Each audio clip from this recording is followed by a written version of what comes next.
নীলফামারী জেলার জলঢাকা উপজেলা কর্তৃক আয়োজিত আজকের এই সমাবেশে উপস্থিত সংগ্রামী সভাপতি এবং প্রধান অতিথি সহ কেন্দ্রীয় এবং স্থানীয় পর্যায়ের নেতৃবৃন্দ সবাইকে সালাম এবং শুভেচ্ছা জানাচ্ছি।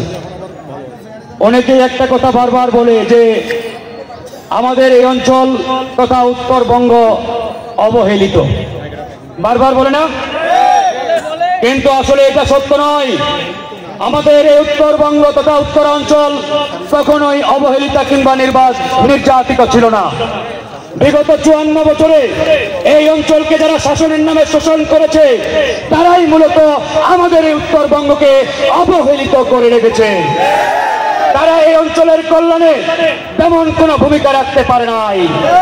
তারা বারবার আপনাদের সাথে ধোঁকাবাজি করেছে, প্রতারণা করেছে, বেঈমানি করেছে, আপনাদের ভোটাধিকার নিয়ে তারা বারবার ছিনিমিনি খেলেছে।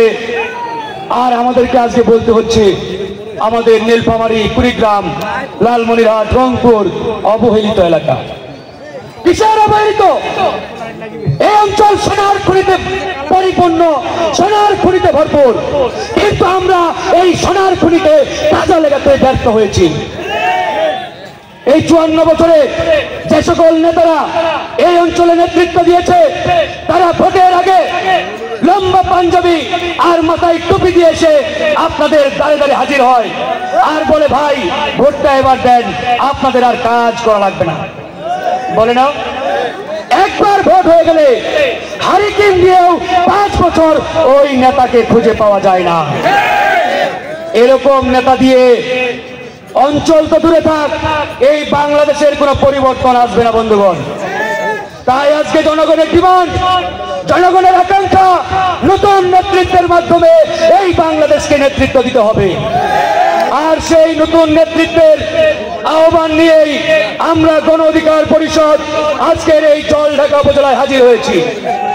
আপনাদের দোয়া এবং ভালোবাসায় এই গণ অধিকার পরিষদ আগামীতে রাষ্ট্রীয় ক্ষমতায় গেলে আমরা কথা দিচ্ছি এই অঞ্চলে একাধিক অর্থনৈতিক জোন গড়ে তোলা হবে।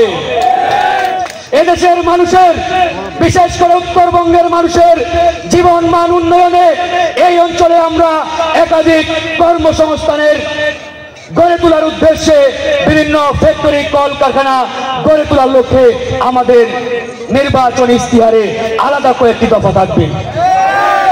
নেতা রংপুরে কম ছিল না, অনেক নেতা এসেছে, অনেক নেতা গেছে, কিন্তু এই রংপুর নিয়ে কোন নেতা দীর্ঘমেয়াদী কোন পরিকল্পনা বাস্তবায়ন করতে পারে নাই।